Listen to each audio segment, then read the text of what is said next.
So I'm calling today Short Answer Saturday. I got 6 questions in the comments, and I actually just went to the last 6. Last 6 things that you commented on that were, well, in the comments you had a question. And I'm going to answer those. They're not long enough to make an entire video just on them, at least right now in my current thinking. But I wanted you to know I do read the comments. I often give short replies because I get a few hundred a day. I can't write a paragraph, so most of the time if you look and I just give it a thumbs up and then I give it a I love it, it's only from the creator. You can only get that heart from the creator. So that means I read it. So you should see that. And I may give a short 2-3 word reply. Is about all I can do and kind of stay retired. So let's get into this. These are just, like I said, the last 6 questions I got in the comments. Did I use the rule of 55 to access my 401k to retire early? Well, I retired when I was 54. I'm currently 60. My answer to this question is no, I did not use the rule of 55. I actually was saving both in a brokerage account, which is just investments after tax that I can have access to with no penalty. And then I had a deferred comp account. When I turned about 30, I started maxing out my 401k, and then I was able to save more dollars pre-tax in something called a deferred comp account. Whenever I quit working, retired when I was 54, it has a payout of over 10 years. So that 54 goes in equal installments over 10 years. Now that deferred comp account, I could invest just like a 401k. It's treated almost the same as a 401k. The problem is it's not guaranteed. If the company went bankrupt, I would have lost all that. Unlike a 401k where they keep the funds separate. So there you go. Did not use the rule 55. But I encourage you to. I don't see any reason why you should not if it solves for you. Number 2, what is the single best lever to retire early after you start saving money? Good question. Easy answer from me. Always invest in yourself. This is a step a lot of people jump over. They think retiring early is all about saving early, and it is. There's a big component in live below your means, start investing early. Yes, yes, yes, yes. Okay. But if I had to choose between investing in myself, increasing my marketability, my income, my skill set, my ability to get promoted, I would actually do that first. Invest in myself early, often, constantly, increasing your skills, okay? In addition to saving. So there you go. Number 3, related, what is the second best thing you need to do in addition to saving money for early retirement? Again, I say this a lot. You got to win the car game. Win the car game. That means don't go out and buy a brand new car every other year. Buy a car. You can buy a new car. I often buy new cars, but I drive them 12, 13, 14 years. Okay? Cars are a sinkhole of money. Not only do you have the car payment, the depreciation that happens, the higher insurance, higher taxes, could be property taxes in some states, also license plates. And then if you have a little scratch, a little bump in the, you get it fixed. You want your car to look pristine. Winning the car game by itself can be worth $1 million to you over 35 or 40 years. $1 million, just that one thing. I'll get off my soapbox now on cars. Number 4, what do you think about Rising Equity Glidepaths, Equity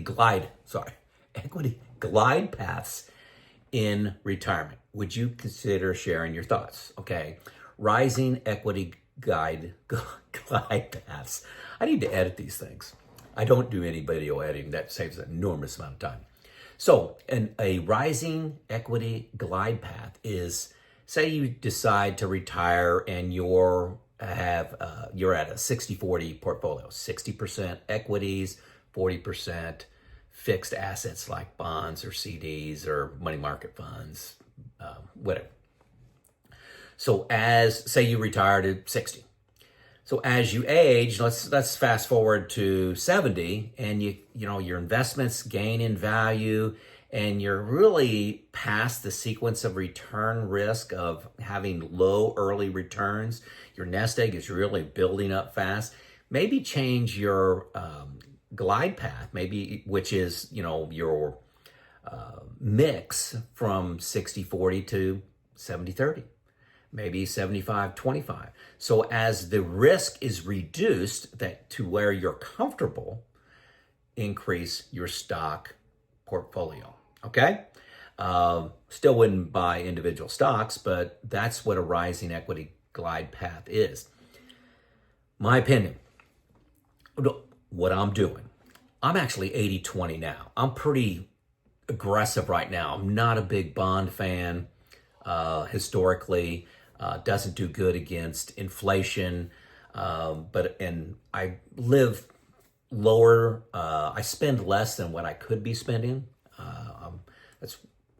I won't go off into that, but I am spending less than I could be spending, not because I'm trying to be frugal. It's just I'm not comfortable spending a lot of money, wasting money.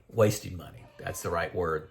But I think it's actually a good concept. If, some people are 50-50 and then after they're retired a few years and see, hey, I've got this retirement thing. I understand it. My equity is growing. And then you increase to 60-40, 70-30 and do that over time. I think that makes sense.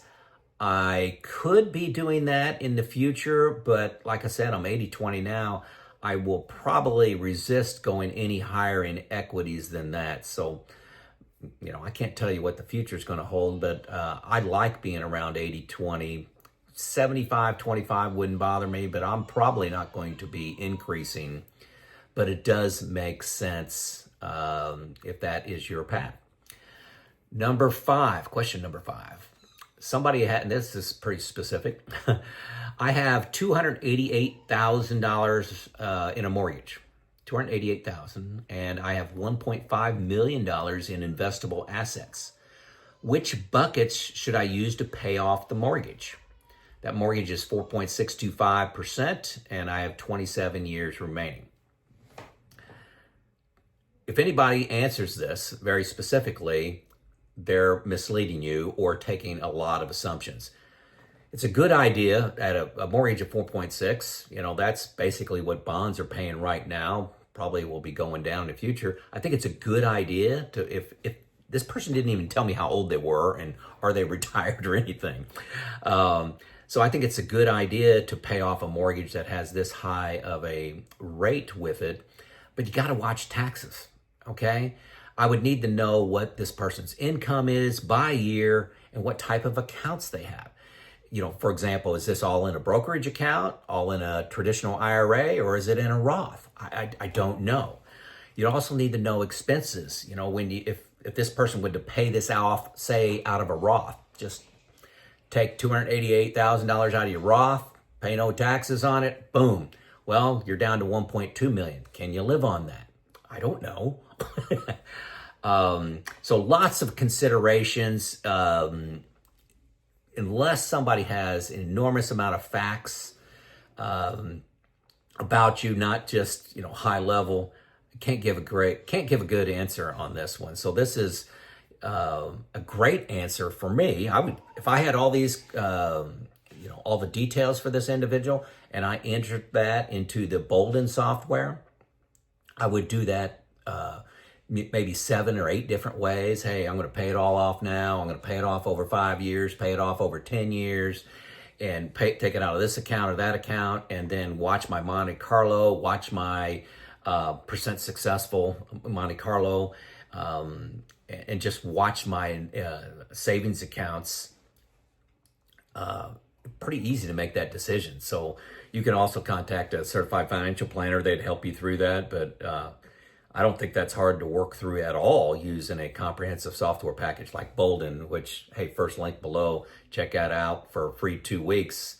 You'll love it, and you'll probably retire earlier because of it. So forewarned, you'll retire earlier. Question number 6, how do I help my kids? Okay, I have 4 adult kids ranging from, let's see, 34 down to 27. 3 boys and my baby girl. So I educated my kids for years about choices. Choices in career, choices about long-term gratification versus short-term instant gratification. Careers is something I've talked about a lot. And I'm talking about when they were 7 years old. I started showing them my 401k, where I was investing money, what kind of companies I was investing in. It was all mutual funds, index funds at the time. So I just talk about the type of companies, just so money was not scary, a taboo topic. My kids paid for probably a year and a half of their college themselves through their summer jobs and internships. I steered them all, my wife says manipulated them all to get engineering degrees. All 4 of them are degreed engineers, 1 with a master's, actually 2 with a master's, 1 with a doctorate in engineering.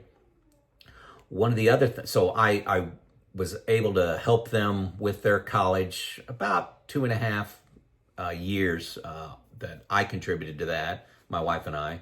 Also, this is something that I don't hear anybody else talking about, but when they graduated, I bought them a $10,000 car.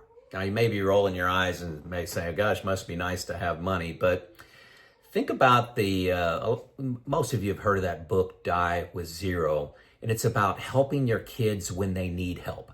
Your kids, when they're 60, they don't need $500,000 worth of inheritance. They need the money now, okay? So I bought them a $10,000 car. So think about that. A kid's graduating college. They're driving an old beater around, an old car with 250,000 miles on it. And you buy them a car that maybe has 90,000 miles on it. That's really nice. And then they can drive that for another 10 years. Another 10 years plus. Think about what that just did for them. They're debt-free coming out of college, got a good job. They don't need to buy a car. Talk about setting them up well. Okay, I also help them, not with money on their 401k, but on setting that up. So all my kids are right around 20% day one, putting in their 401k. They're not going to miss the money. They had good jobs. They just start from the get-go, saving 20%. Don't have to buy a car, no college loans. And I really embraced the Die with Zero concept before the book was written. Help kids when they need help. They need help when they're 22. Also, one of the things we're doing right now is family vacations. My wife and I splurge and are going with each one of our kids on a all-expenses paid vacation by Grandpa and Grandma. I'm not Grandpa and Grandma to everyone, to my kids. That's that. I can hear Everly yelling in the background. That's why I said Grandpa and Grandma. Also, I've set up 529 accounts account singular for Everly. So grandchildren, I'm planning on just socking away money. Indiana has a great 529 account where you get 20% back as a tax credit. So I think it's $7,500. If you put $7,500 into 529, you get 20% as a credit coming back to you. So I take the credit, they take the $7,500, and I'll do that every year and rotate it through the grandkids. If there's only one, one's going to get a lot. But that's what I'm doing. And it, like I said, it's that Die with Zero concept is kind of how I'm choosing where to give money. Cars is a big one. I referenced that earlier. And also I spent an enormous amount of time educating my kids starting at age 7 and still do today. So there you go. Keep the questions coming. This is Joe out.